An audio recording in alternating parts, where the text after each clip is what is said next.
Bem-vindos a mais uma edição de Gente com História.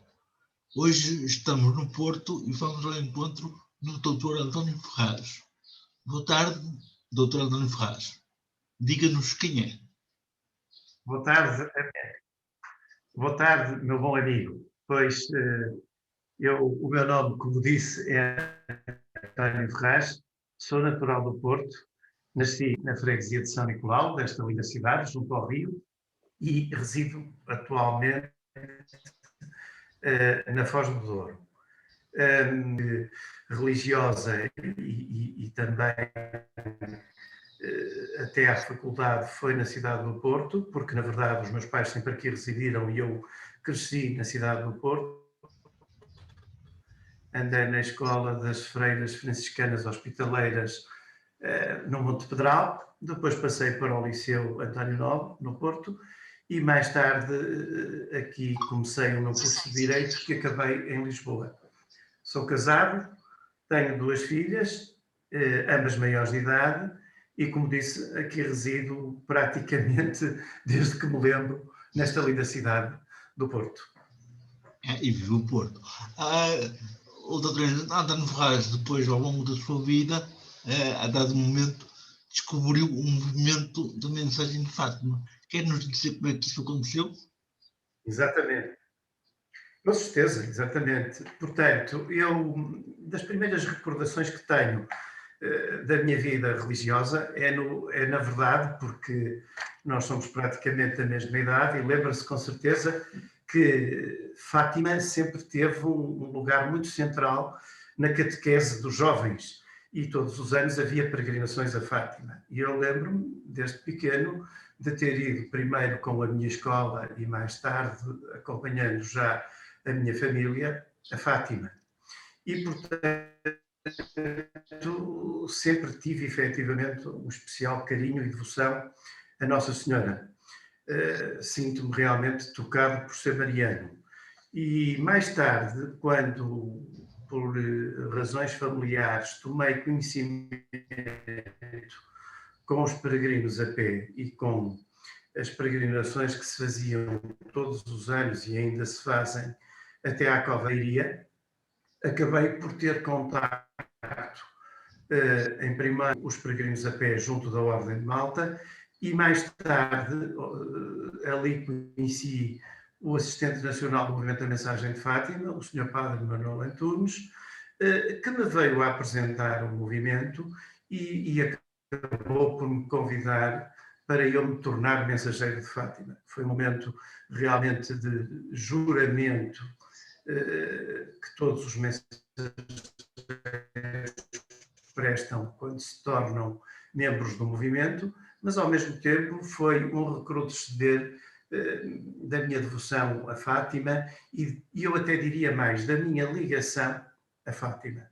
Foi aí que eu conheci realmente o movimento, no final, digamos, dos anos 80, e a partir daí passei efetivamente a trabalhar com o movimento da Mensagem de Fátima nas diversas vertentes de apostolado que eles têm e que ainda hoje estão em atividade. Concretamente, qual é a sua função atualmente? Atualmente, portanto, o Movimento da Mensagem de Fátima tem um secretariado nacional e sede nacional no Santuário de Fátima. E está organizado em todo o país, até porque, inclusive, neste momento tem a sorte e o olhar divino de Nossa Senhora a protegê-lo, de ter representações em todas as dioceses do país, incluindo as ilhas, e eu sou presidente do secretariado diocesano do Porto, do Movimento da Mensagem de Fátima. Portanto, digamos que a minha atividade é uma atividade de divulgação, de prática e de difusão da mensagem de Fátima dentro da Diocese do Porto. Esse processo é fácil, tem muita dificuldade, os deficientes e os doentes são receptivos, querem-nos pôr um bocadinho ao corrente?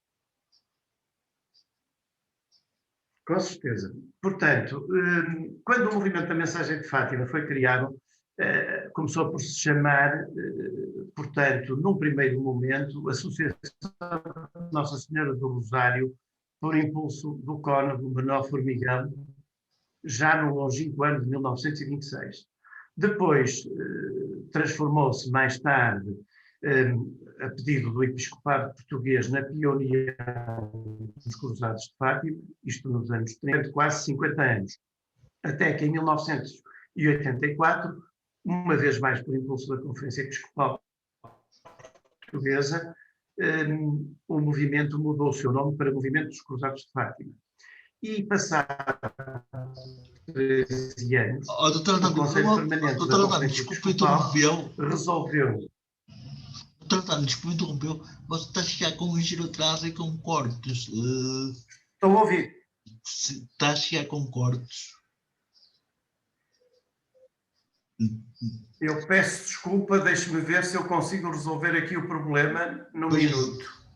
Vou ver o que é que se passa com a minha internet. Eu recordo que estamos a falar com o Dr. António Ferraz, que é coordenador diocesano da Mensagem de Fátima. Ele está a tentar resolver uma questão técnica da sua internet, a ver se isto melhora um pouco. Vamos aguardar um bocadinho, a ver se... E agora? Agora estará melhor? Eu creio que sim. Eu fiz uma nova... Sim, vamos esperar que sim. Tinha hoje uma nova ligação. Pronto, eu estava-lhe a dizer, portanto, estava a fazer uma pequena história do movimento, que se começou por chamar Associação de Nossa Senhora do Rosário, e depois passou para Pioneira dos Cruzados de Fátima, posteriormente para Movimento dos Cruzados de Fátima, e em 1997 adotou a denominação, porque ainda hoje é conhecido, Movimento da Mensagem de Fátima. E estou a dizer isto porque, na verdade, o que nunca mudou ao longo destes 95 anos foram os apostolados do movimento. Sempre tiveram como destinatários principais os doentes e os deficientes físicos, e sendo um movimento transversal à família, teve sempre uma preocupação muito especial pela oração e também pelas peregrinações. E nesse sentido, como o Américo me dizia, nós temos realmente uma atividade desenvolvida, especialmente, diria eu, para a oração, porque somos, de facto, um movimento de apostolado e um movimento de difusão da mensagem de Fátima, mas, ao mesmo tempo, tendo um especial carinho pelos doentes e pelos nossos irmãos que têm mais dificuldades a nível físico. Uhum. Digamos que em todo o país estão em todas as dioceses. Todas. Neste momento, com a graça de Nossa Senhora, estamos em todas as dioceses. Quero fazer um paralelismo entre o que era o movimento antes e agora, durante a pandemia? Vamos tentar. O movimento da Mensagem de Fátima é um movimento que, por ser um movimento de apostolado, tem realmente vontade de congregar pessoas. E congrega pessoas através de atividades que desenvolve a nível local. Algumas delas dentro da própria diocese e outras de âmbito nacional.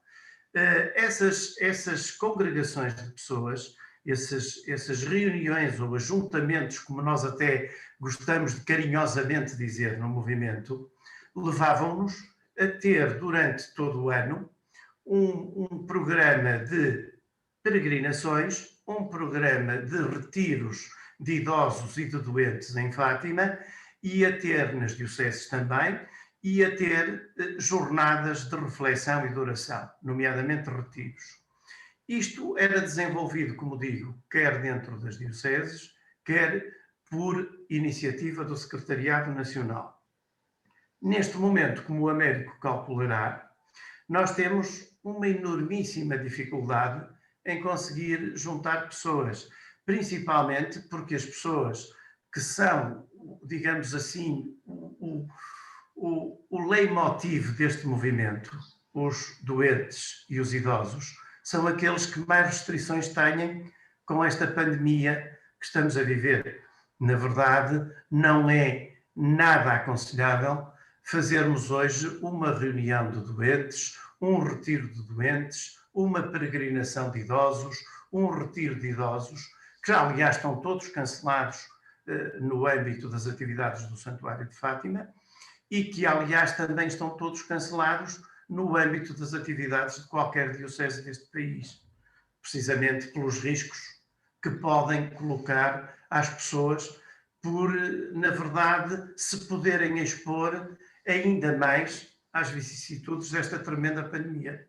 Exatamente. Doutor António Ferraz, mas entretanto esperamos que esta pandemia vá embora, nos deixe retomar um novo normal. Como é que o doutor António Ferraz espera encontrar depois as pessoas doentes e deficientes e idosos a nível da nossa nação, Portugal, tudo aqui em Portugal, como é que eles estarão depois desta pandemia? Como é que vai encontrar, como é que eles vai encontrar esta gente que já era fragilizada, certamente agora estará muito mais fragilizada? Olha, Américo, eu tenho muita esperança porque Nossa Senhora disse-nos que nunca nos deixará.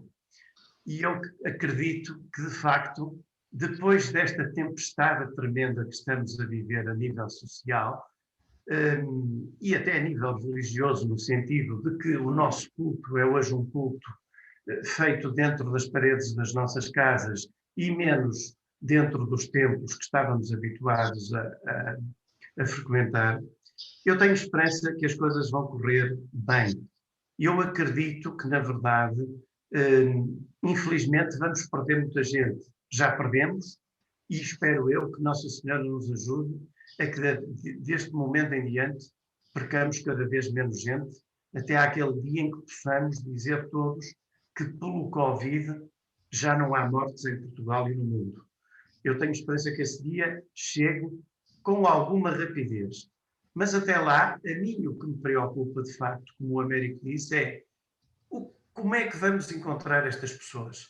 O movimento da Mensagem de Fátima, muito particularmente, era a grande companhia de muitos idosos e doentes. Porque, na verdade, os programas que eram desenvolvidos em Fátima, que eram desenvolvidos em cada diocese, eram muitos das atividades, ou por assim dizer, era, se calhar, a principal atividade de alguns doentes fragilizados ao longo de todo o ano.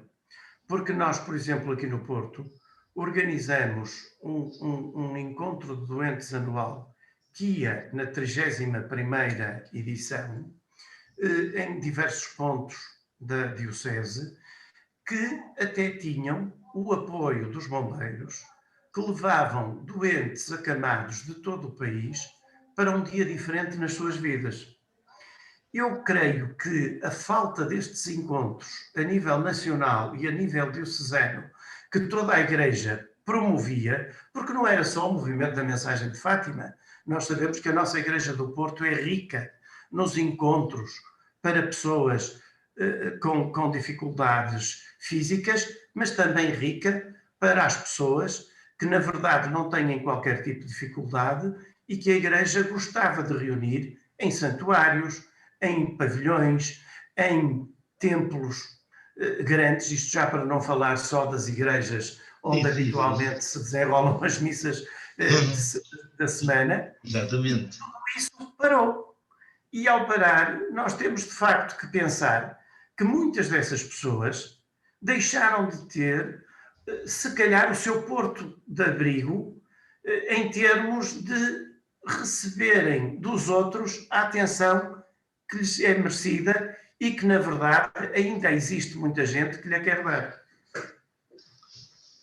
E o movimento está a pensar em soluções, em projetos para tentar combater depois todo este vazio que se criou? Pois, nós temos um grande problema no movimento da Mensagem de Fátima. Como lhe disse, apesar de ser um movimento transversal à vida das pessoas, isto é, acompanha-os desde a tenra idade, porque nós temos um programa de adoração eucarística para as crianças, e acompanha-os precisamente até aos dias mais próximos da sua partida deste mundo, seja pela doença, seja pela idade, nós temos uma dificuldade muito grande. No movimento da mensagem de Fátima, as pessoas, os mensageiros de Fátima, são pessoas de idade avançada com alguma dificuldade no acesso a estas modernas tecnologias. E isso implica, efetivamente, que estejam neste momento em maior solidão. Nós temos procurado combater essa solidão, seja precisamente através do apostolado, e quando digo o apostolado da presença, o apostolado da procura, o apostolado do acompanhamento do ser humano e, nomeadamente, do mensageiro da mensagem de Fátima, no caso do nosso movimento, mas também temos a noção de que os modernos meios de audiovisual não chegam, como nós gostaríamos que chegassem, à casa de todos aqueles que durante tantos anos tiveram no movimento da mensagem de Fátima um companheiro das suas vidas, seja em termos de oração, seja em termos, como digo, de intervenção no campo, nomeadamente digamos assim, do lazer das suas vidas um bocadinho difíceis às vezes, seja por problemas de saúde, seja até por problemas económicos, porque nós sabemos que muita gente que vive nas grandes cidades e fora delas não tem uma situação económica que lhes permita fazer grandes atividades. E, portanto, estes pequenos programas de oração que se faziam com centralidade em Fátima ou dentro das nossas dioceses, eram efetivamente momentos muito diferentes na vida de cada um. Uhum. Olha, eu posso ser um bocadinho maroto consigo, mas eu quero desde já pedir desculpa se por acaso o embaraçar. Não acha que, tendo nós vários canais católicos a nível da Rádio Renascença, do Grupo Renascença, já pensaram ou já puseram a um desses canais ter um tempo semanal ou mensal para chegarem às pessoas que são objeto do vosso cuidado? Eu acho que não está a ser nada baroto. Eu acho que, como de costume, o Américo está a ser muito observador. E na verdade, eu acredito que a Igreja tem condições. Quando digo Igreja a nível nacional, evidentemente, através dos seus meios, nomeadamente, como falou e bem, da Rádio Renascença, tem condições de entrar na casa de pessoas que, de facto, estão um bocadinho mais isoladas, desde que foram impedidas de sair de casa. E acho que, na verdade, esse era o meio ideal, porque é um meio barato, toda a gente tem acesso à rádio, ao contrário da internet, que exige uma experiência e um conhecimento para poder, enfim, estar acessível. A rádio, de facto, além de ser um meio economicamente próximo de todas as pessoas, tem a facilidade de ser manuseável por todos. Portanto, e chega a todo lado, no fundo, claro, chega a todo lado. Claro que sim. E eu porque a televisão, embora tenha canais católicos, como o Satori também tem, e a Canção Nova, por aí fora, mas nem todas as pessoas podem comprar esses pacotes que ficam caros. Claro. Eu, aliás, até lhe diria que a minha experiência com realmente os canais televisivos de inspiração católica são no sentido deles precisarem de ser muito ajudados, porque sempre que lhes pedi alguma comparência em determinado momento da nossa vida de voluntariado junto dos Mensageiros de Fátima, percebi sempre que existem grandes dificuldades económicas em impedi-los de fazer um trabalho ainda mais abrangente e um trabalho de maior dimensão. Digamos que não há grande cobertura da rede católica de comunicação quando vocês fazem atividades, quando fazem encontros, não se ouve muito falar das vossas atividades. Eu noto um bocado isso. Não sei se estou enganado. Não está nada enganado.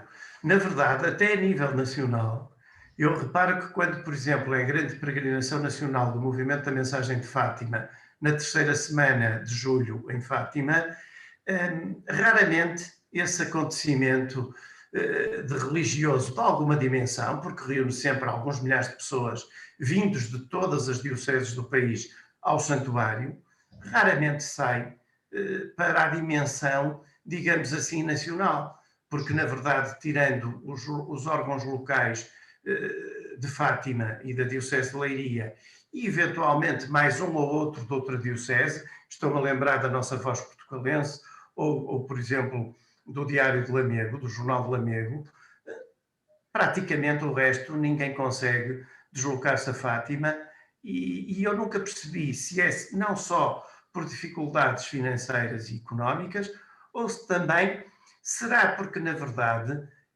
hoje em dia nós temos uma dificuldade muito grande, nós católicos, de chegarmos a determinados órgãos de comunicação social. Eu acho que se nós nos compararmos, enfim, com outras realidades do país, eu vejo que, infelizmente, aquilo que se diz que a Igreja faz ou que a Igreja realiza diariamente é muito pouco falado, ou até, digamos assim, muito pouco levado ao conhecimento das pessoas. Eu até diria mais, por alguma experiência pessoal e por ouvir algumas pessoas comentarem aqui e acolá, que muitas vezes nas paróquias nem sequer é anunciado que há esta ou aquela atividade. Portanto, as próprias paróquias, de vez em quando, também se esquecem de fazer chegar aos paroquianos que há a mensagem de Fátima, que há esta ou aquela atividade, pronto, que há este ou aquele encontro. Às vezes não há uma abertura muito grande para se falar sobre o movimento da mensagem de Fátima. Não sei se...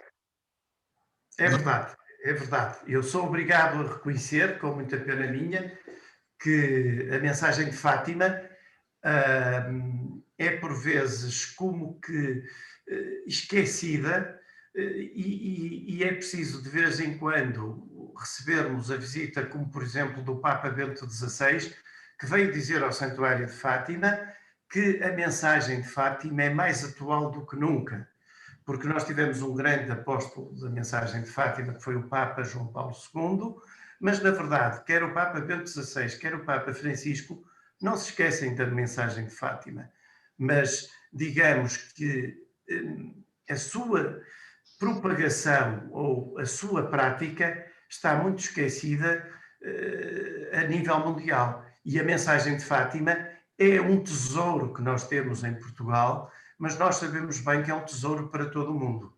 Na verdade, Nossa Senhora, quando apareceu em Fátima, privilegiou aqueles 3 pastorinhos, que 2 deles já são santos, com o seu aparecimento, para lhes deixar uma mensagem mundial.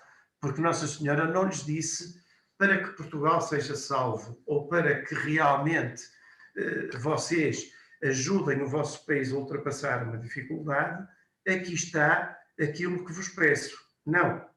Nossa Senhora pediu, inclusive, aos pastorinhos, numa das aparições, que rezassem e rezassem muito, porque, por fim, o seu Imaculado Coração triunfaria no mundo inteiro.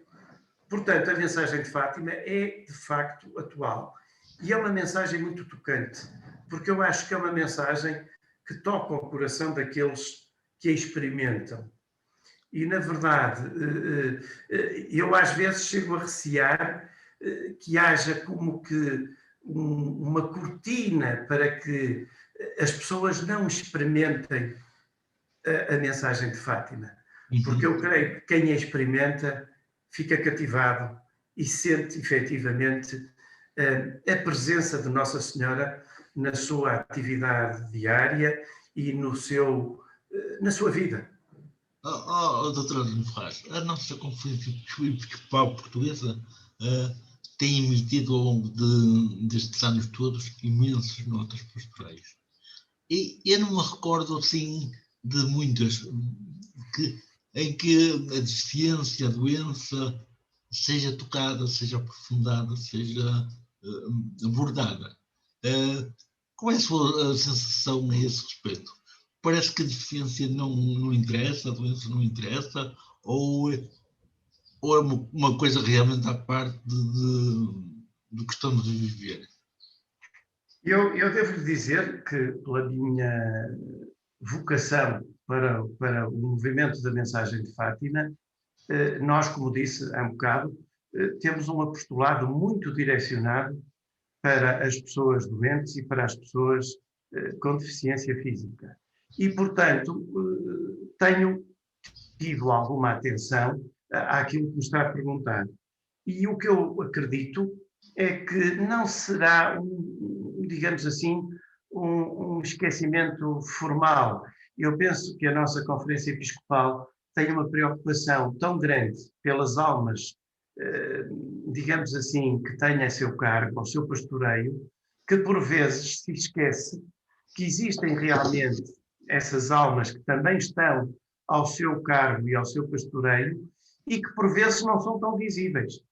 Porque, na verdade, nós sabemos que existem muitos irmãos nossos que não têm condições para poder frequentar uma missa semanal ou para poderem frequentar o sacramento da comunhão, se não existir alguém que vá ao seu domicílio com o Nosso Senhor.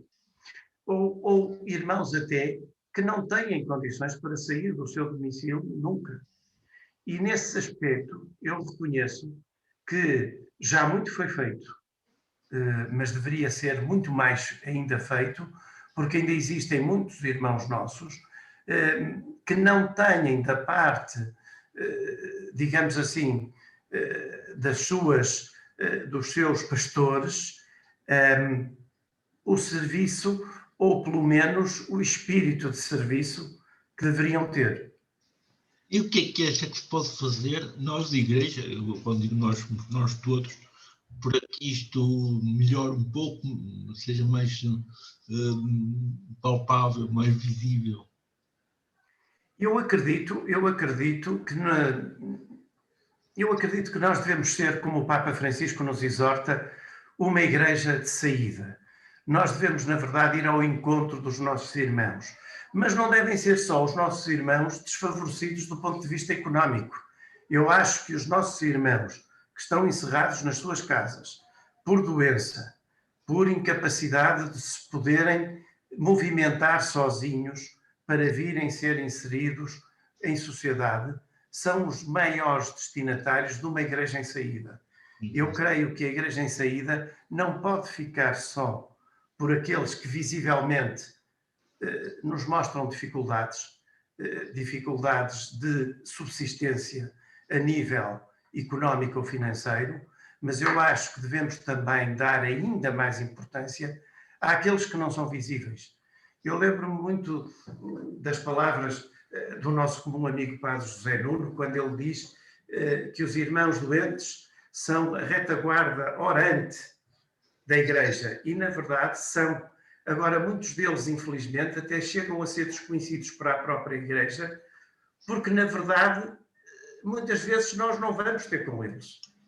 E o que eu acho que é necessário alterar é essa procura incessante dos nossos irmãos que estão mais fechados na sua própria fragilidade, porque fisicamente não conseguem contactar connosco. Mas, doutor António, com a nossa conversa aqui, fica um pouco a ideia de que vocês, em termos da mensagem de Fátima, concebem a pessoa do doente como um ser apenas orante. Fico um bocado na dúvida, não há aqui uma diferença grande com aquilo que o Papa Francisco diz, em que o próprio doente, o próprio deficiente, também é sujeito de evangelização? Com certeza, Américo, e por isso mesmo é que eu lhe digo que nós temos uma preocupação muito grande de os tirar do seu ambiente habitual para os enquadrarmos junto de nós. Porque nós não podemos olhar só para, efetivamente, para o nosso irmão doente como um irmão que está a rezar e a oferecer o seu sofrimento pelos outros. Não.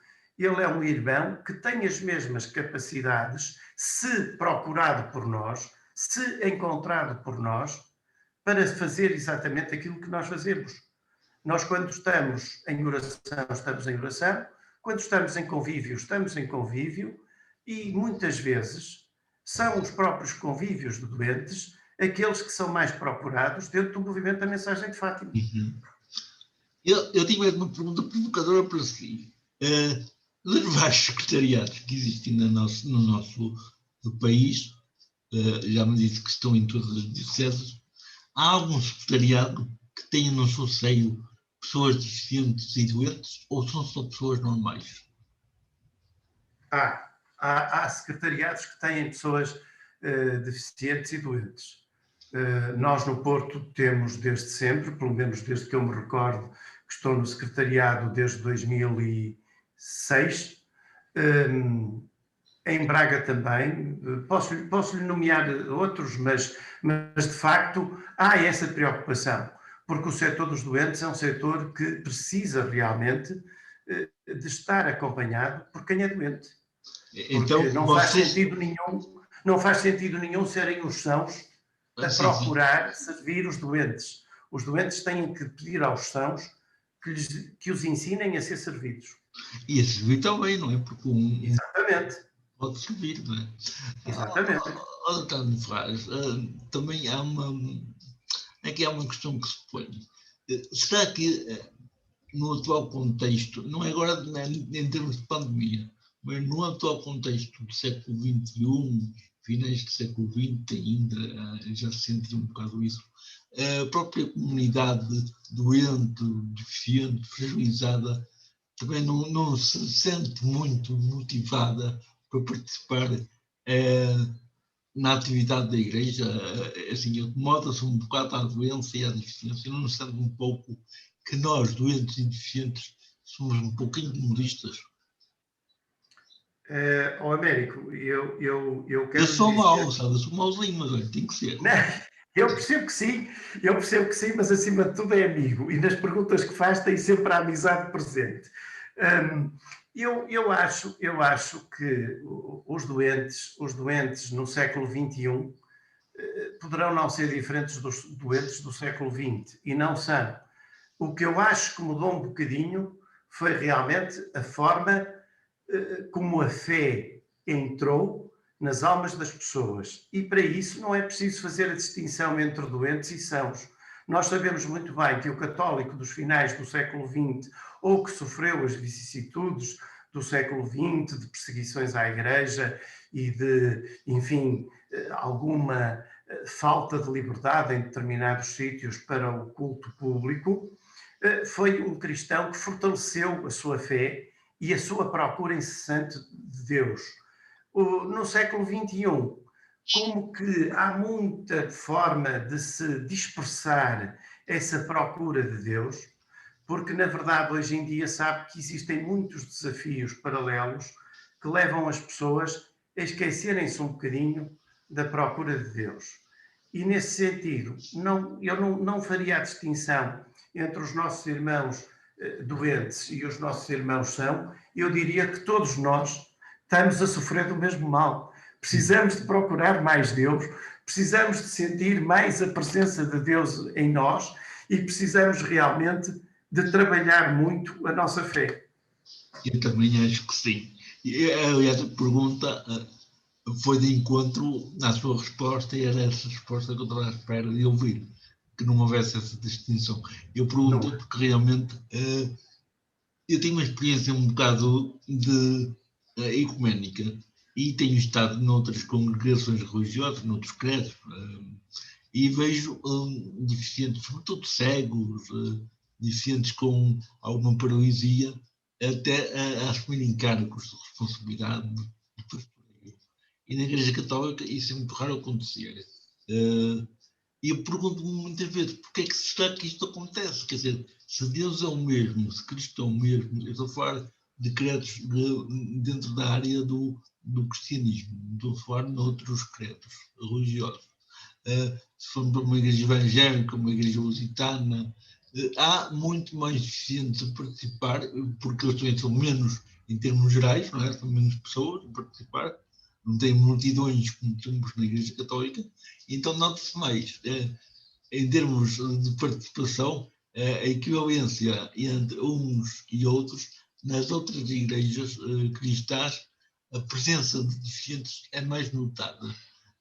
Será que a Igreja Católica ainda não descobriu ou está a dificuldade em descobrir a forma de cativar estes nossos irmãos que de alguma forma precisavam de ser evangelizados primeiro, catequizados, porque alguns deles têm catequese bom, não é? Será que há aqui alguma lacuna que nos está a escapar, que nos está a falhar? Eu quando penso nesse assunto, e devo-lhe dizer que estou longe de ser um entendido na matéria, mas penso, digamos assim, como alguém preocupado.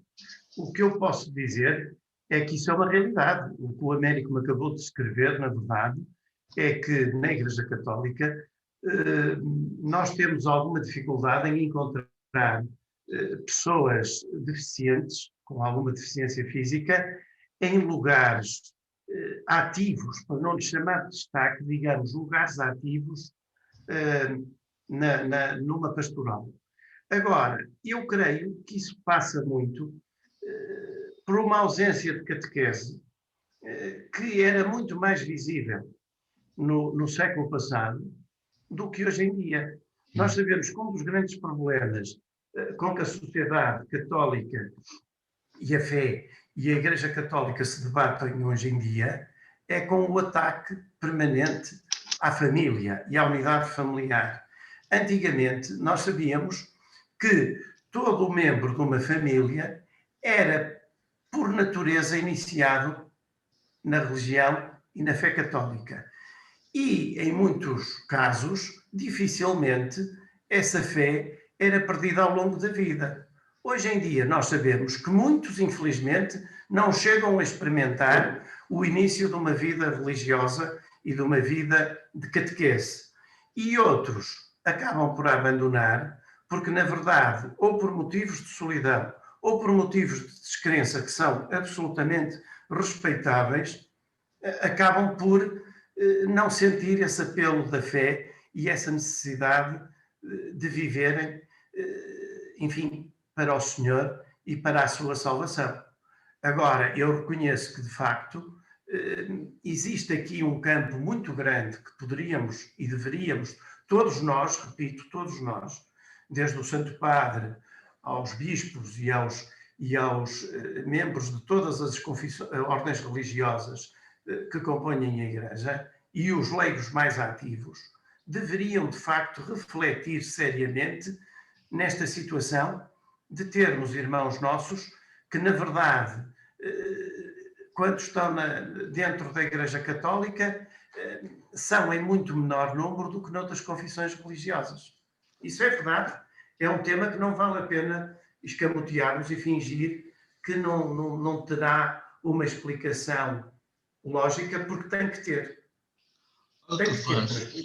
Eu acho que sim, eu também acho que sim, e isto levaria a conversa de fio para fio, a grandes abordagens que até nos ultrapassam no tempo e na nossa capacidade de análise também. Mas eu gostaria, antes de terminar, de perguntar uma coisa que me tocou muito, porque estive envolvido nela, do corpo e alma. O Dr. Ferraz também fez parte da equipa coordenadora. Eu queria trazer aqui um bocadinho à nossa memória, para podermos partilhar com quem nos está a ver e ouvir. 2010, o dia de Pentecostes, o pavilhão de Rota Mota cheio, a transbordar, não coube toda a gente lá dentro. O movimento de Feus, desculpa, o movimento de mensagem de Fátima, claro que o Feus também, mas o movimento de Fátima esteve muito ativo, muito presente.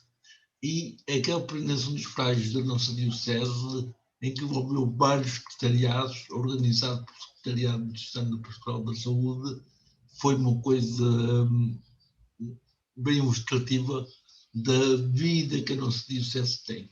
Que recordações é que o Dr. Ferraz tem desse dia ainda?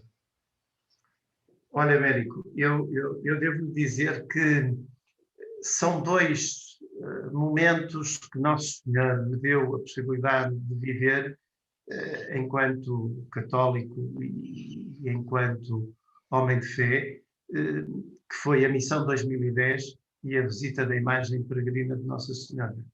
Como sabe, ambos os programas tiveram, em 2010, por iniciativa do Sr. Dom Manuel Clemente, e em 2016, por iniciativa do nosso muito saudoso Sr. Dom António Francisco, programas específicos para os mais frágeis. É verdade. E como disse, eu tive realmente, mais do que o privilégio, foi para mim uma honra poder ajudar a trabalhar esses programas e senti, na verdade, a alegria, a satisfação enorme e a fé incomensurável de todos os que participaram em 2010, naquela peregrinação dos frágeis, no Palácio de Cristal, que transbordou, que nós tivemos realmente muita dificuldade em conseguir acabar por receber e incluir nas cerimónias todas as pessoas, e como o Américo se recordará, arranjámos à última da hora a solução de ir pedir cadeiras emprestadas por toda a cidade, para podermos, no magníficos jardins do Palácio de Cristal, sentar todos aqueles que nunca houveram lá dentro. E foi realmente tocante ver o dia e aquela cerimónia em que, de facto, a fé transbordou para fora do Palácio de Cristal, porque aí, se bem se recorda, até os jornais e as televisões nacionais fizeram alarde do que se lá passou. É verdade. Porque, na verdade, foi dos poucos eventos que as televisões e os jornais nacionais fizeram, de facto, notícia, porque era impossível ficar insensível à presença de tantas pessoas que, como digo, provavelmente naquele dia estiveram ansiosos durante dias e dias e dias para que ele acontecesse. E eu isso não esqueço, de maneira nenhuma. Tal como não me esqueço, mais tarde, em 2016, com a visita da imagem peregrina no Aeroparque, que foi também uma jornada extraordinária, em que se conseguiu reunir os frágeis e pessoas com alguma idade, porque a fragilidade não é só uma doença, a fragilidade também é, efetivamente, a quebra natural da nossa resistência física. E, como sabe, também no Aeroparque se juntaram milhares e milhares de pessoas e foi uma jornada extraordinária. Foi muito grande também. Dom António Ferraz, eu estou extremamente grato pela sua presença, pela sua disponibilidade, pela sua humildade e franqueza nas respostas. Vou-te pedir mais uma vez para que marquemos um novo encontro brevemente, aí para falarmos de um outro assunto que em parte está ligado também, embora não tenha diretamente a ver com a mensagem de facto, mas está ligado também com quem sofre, não é? Porque é a Ordem de Malta.